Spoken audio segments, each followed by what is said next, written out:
Bismillahirrahmanirrahim. Assalamualaikum warahmatullahi wabarakatuh. Menyambung video sebelumnya dari part 1. Kita masih membahas tentang Saulus dari Tarsus, keluarga Herodes. Jadi, kita sudah mengetahui kalau sosok Saulus itu adalah keluarga Herodes. Saulus adalah salah satu keluarga Herodes yang merupakan dinasti terkejam sepanjang sejarah umat manusia. Di dalam Biblos, sosok Saulus selalu berhubungan dengan nama-nama dari keluarga Herodes, seperti Agripa, Antipas, Herodes, Berenik, Drusilla, Salome, Timotius, dan Trofimus. Kenapa Saulus selalu berhubungan dengan nama-nama itu? Karena mereka adalah keluarga. Kisah tentang Paulus atau Saulus dari Tarsus adalah kisah tentang keluarga besar Herodes. Saulus adalah salah satu keluarga Herodes yang merupakan dinasti terkejam sepanjang sejarah umat manusia. Langsung saja, inilah nama-nama keturunan dari Herodes Filipus II tahun 34 Masehi.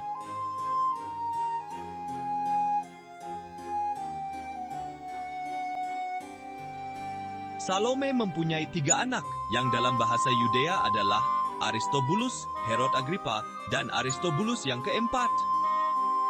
Lalu mereka mempunyai nama Yahudi, orang Yahudi yang mempunyai nama Yunani. Nama-nama diantaranya adalah Timotius, Tychicus, dan Trofimus. Itulah keponakannya Paulus dari keluarga Tretarki Herodion. Mari kita buka Alkitab Sabda Kisah Para Rasul 20, nomor 4. Ia disertai oleh Sopater anak Pirus dari Berea, dan Aristarchus dan Sekundus, keduanya dari Tesalonika, dan Gaius dari Derbe, dan Timotius dan 2 orang dari Asia, yaitu Tychicus dan Trofimus.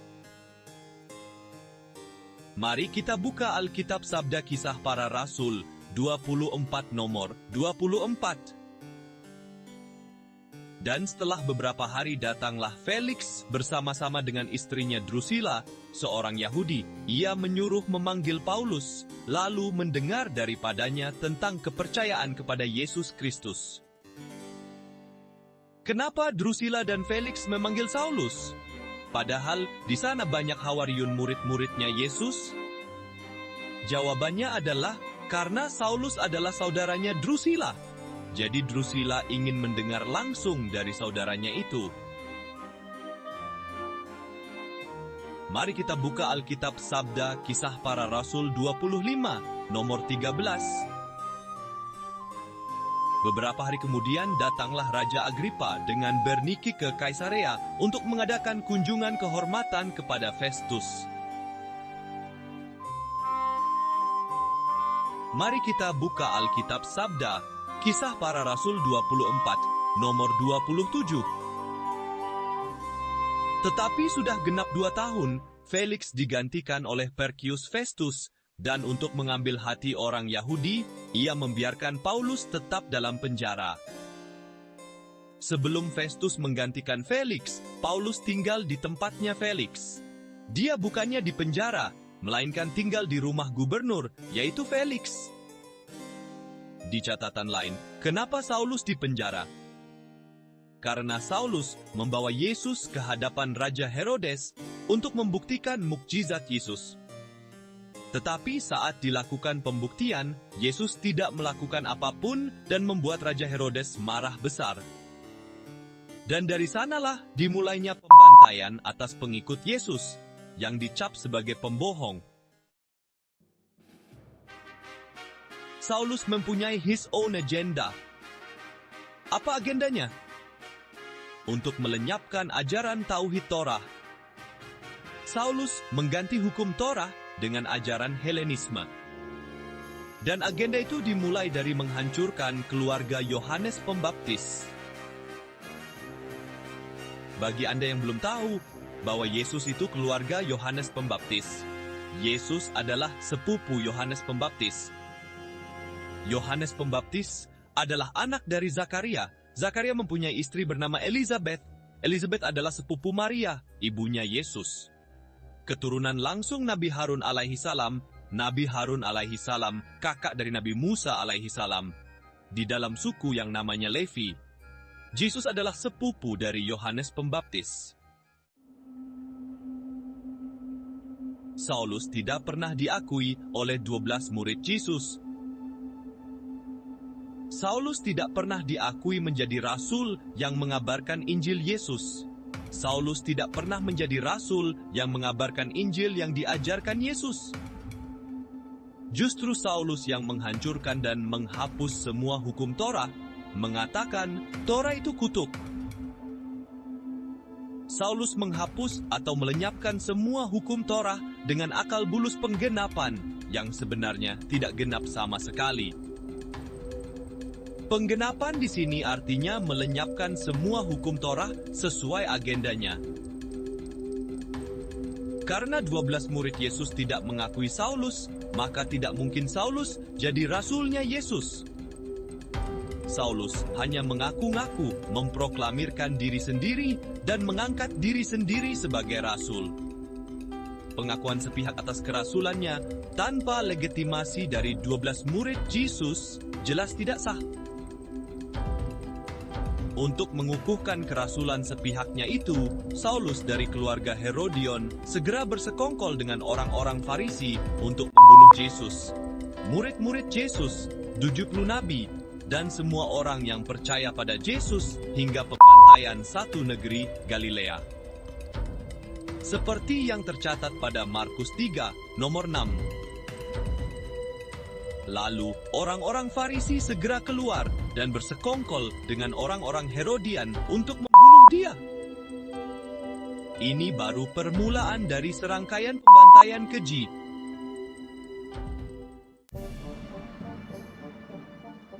Pertentangan 12 murid Yesus dengan Saulus. Agenda Saulus itu jelas ingin melenyapkan ajaran Tauhid Torah. Dan Saulus mengatakan Torah itu kutuk, yang mana perkataan Saulus ini bertentangan dengan Yesus. Yesus datang tidak untuk melenyapkan hukum Torah. Lukas 16, nomor 17. Lebih mudah langit dan bumi lenyap daripada satu titik dari hukum Taurat batal.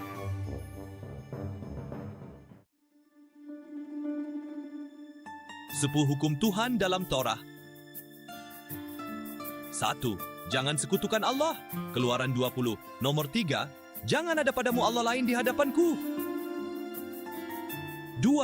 Jangan membuat patung yang menyerupai Tuhan. Jangan membuat bagimu patung yang menyerupai apapun yang ada di langit di atas, atau yang ada di bumi di bawah, atau yang ada di dalam air di bawah bumi. Jangan sujud, menyembah kepadanya, atau beribadah kepadanya. Sebab aku, Tuhan, Allahmu, adalah Allah yang cemburu, yang membalaskan kesalahan bapa kepada anak-anaknya, kepada keturunan yang ketiga dan keempat dari orang-orang yang membenci aku.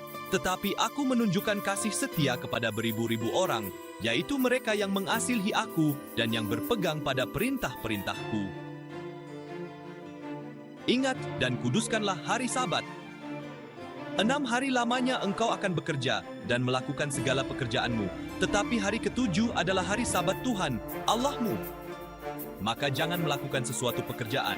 Engkau atau anakmu laki-laki, atau anakmu perempuan, atau hambamu laki-laki, atau hambamu perempuan, atau hewanmu, atau orang asing yang di tempat kediamanmu. Sebab 6 hari lamanya Tuhan menjadikan langit dan bumi, laut dan segala isinya, dan ia berhenti pada hari ketujuh. Itulah sebabnya Tuhan memberkati hari Sabat dan menguduskannya. 4. Jangan menyebut nama Tuhan Allahmu dengan sembarangan. Jangan menyebut nama Tuhan dengan sembarangan. Sebab Tuhan akan memandang bersalah orang yang menyebut namanya dengan sembarangan. Hormati ayahmu dan ibumu. Hendaknya hormati ayahmu dan ibumu, supaya lanjut umurmu di tanah yang diberikan Tuhan Allahmu kepadamu. 6. Keluaran 20, nomor 13, jangan membunuh. 7. Jangan berzina. Keluaran 20, nomor 14, jangan berzina. Dalam sebuah wahyu zaman akhir, Tuhan mengutuk tidak hanya perzinaan, namun juga segala sesuatu yang serupa itu. perzinaan, homoseksualitas, dan dosa-dosa seksual lainnya adalah pelanggaran terhadap perintah ketujuh. 8. Jangan mencuri. Keluaran 20, nomor 15. Jangan mencuri. 9. Jangan mengungkapkan saksi dusta tentang sesamamu. Keluaran 20, nomor 16. Jangan mengucapkan saksi dusta tentang sesamamu. 10. Jangan mengingini rumah sesamamu. Jangan mengingini istrinya atau apapun yang menjadi milik sesamamu. Keluaran 20, nomor 17. Jangan mengingini rumah sesamamu. Barnabas memisahkan diri dari Saulus. Diri Saulus itu bukan bersama para nabi-nabi. Nanti di ujung waktu, Barnabas dan Saulus ada kontradiksi, sehingga Barnabas memisahkan diri dari Saulus. Setelah Barnabas bertolak belakang dengan Saulus, lalu memisahkan diri. Di dalam Kisah Para Rasul 21. Sesudah perpisahan yang berat itu, bertolaklah kami dan langsung berlayar menuju Kos. Keesokan harinya sampailah kami di Rodos, dan dari situ kami ke Patara. Petrus sebagai soko guru Hawariyun marah kepada Saulus. Tetapi Saulus membantah Petrus dan mengatakan bahwa Petruslah yang salah. Petrus itu yang dipilih oleh Yesus, tetapi dibilang salah oleh Paulus. Lalu bentrok yang terakhir, yang paling parah, adalah bentrok antara Saulus dengan Yakobus. Yakobus adalah saudara Yesus. Bentrok antara Yakobus dan Saulus, karena Saulus membawa orang-orang tidak bersunat masuk ke bait Allah, dan mengajar orang-orang untuk tidak bersunat di dalam bait Allah. Yakobus marah kepada Saulus sebab bertentangan dengan hukum Torah, orang tidak bersunat itu najis, dilarang memasuki bait Allah. Yakobus berkata, "Kau bilang kau ajar orang tidak bersunat, membawa orang-orang itu ke bait Allah." Kemudian Saulus memerintahkan untuk membunuh Yakobus. Ia menyuruh membunuh Yakobus, saudara Yohanes, dengan pedang. Sekarang, mari kita buka Alkitab Sabda, Kisah Para Rasul 23 nomor 2. Tetapi Imam Besar Ananias menyuruh orang-orang yang berdiri dekat Paulus menampar mulut Paulus. Tetapi Paulus tidak takut karena di belakangnya ada kekuatan politik, militer, dana dari Roma. Roma tidak ada hubungannya dengan agama Yahudi, dan tidak peduli dengan agama Yahudi, Roma hanya peduli dengan politik dan kekuasaan. Dinasti Herodion itu dinasti terkejam sepanjang sejarah umat manusia. Orang-orang Herodion tidak segan-segan membunuh anaknya sendiri, membunuh adiknya sendiri, membunuh suaminya sendiri, membunuh istrinya sendiri, hanya demi kekuasaan.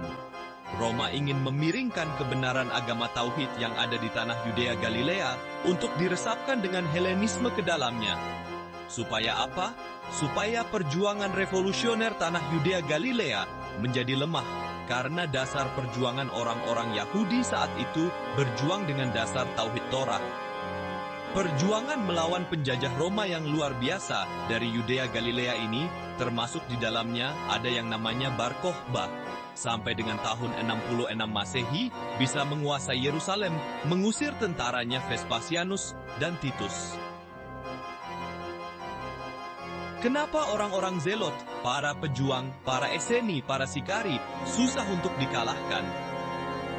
Karena dasar perjuangan orang-orang Yahudi saat itu berjuang dengan dasar Tauhid Torah.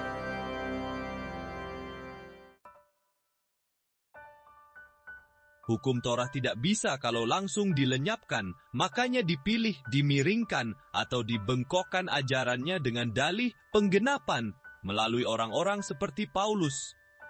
Siapa orang-orang yang seperti Paulus itu? Itulah orang-orang Farisi, para ahli Taurat yang korup, para ahli hukum yang korup, para ahli pemerintahan yang korup, para pengusaha orang-orang kaya yang korup, yang dimaki oleh Yesus sebagai ular beludak. Paulus bilang di dalam Alkitab Perjanjian Baru, "Aku menjadi Yahudi ketika aku kumpul dengan Yahudi. Aku menjadi Roma ketika kumpul dengan orang Roma." Matius 5 nomor 17. Janganlah kamu menyangka bahwa aku datang untuk meniadakan hukum Taurat atau kitab para nabi. Aku datang bukan untuk meniadakannya, melainkan untuk menggenapinya. Penggenapan yang dimaksud Paulus adalah melenyapkan seluruh hukum Tuhan, sebab menurut Paulus, Torah itu kutuk. Suatu saat Paulus ketahuan kartunya bahwa Paulus ini orang jahat saat dia melempar batu ke Stefanus sampai mati. Tetapi Paulus tidak takut karena di belakangnya ada kekuatan politik, militer, dana dari Roma. Jadi sangat jelas bahwa agenda keluarga Herodes adalah untuk membantai orang-orang yang sama yang identik dengan Yohanes Pembaptis itu tidak pernah berhenti. Mereka akan terus mengejar dan membasmi orang-orang tauhid pengikut Yesus itu.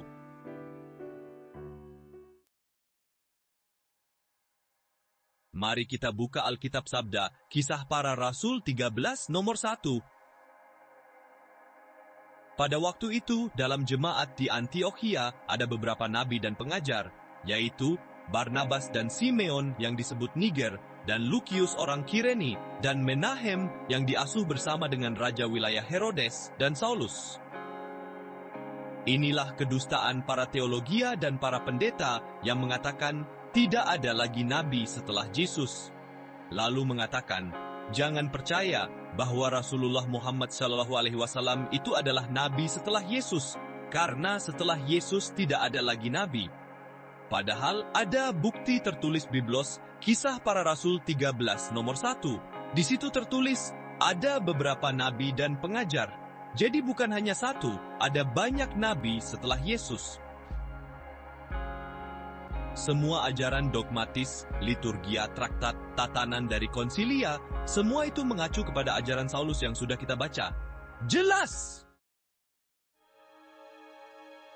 Jika sudah tahu bahwa Paulus itu orang jahat, Paulus dari keluarga Herodes, dinasti terkejam sepanjang sejarah umat manusia, mengapa engkau masih mengikutinya? Mengapa engkau mengikuti ajarannya? Hanya orang jahat yang senang kepada kejahatan, hanya lalat yang senang kepada kebusukan. Semakin busuk bau bangkai, maka akan semakin sedap bagi lalat. Jika engkau mau selamat di dunia dan akhirat, ikuti jalan kebenaran. Sang Juru Selamat rahmatan lil alamin, namanya Ahmad.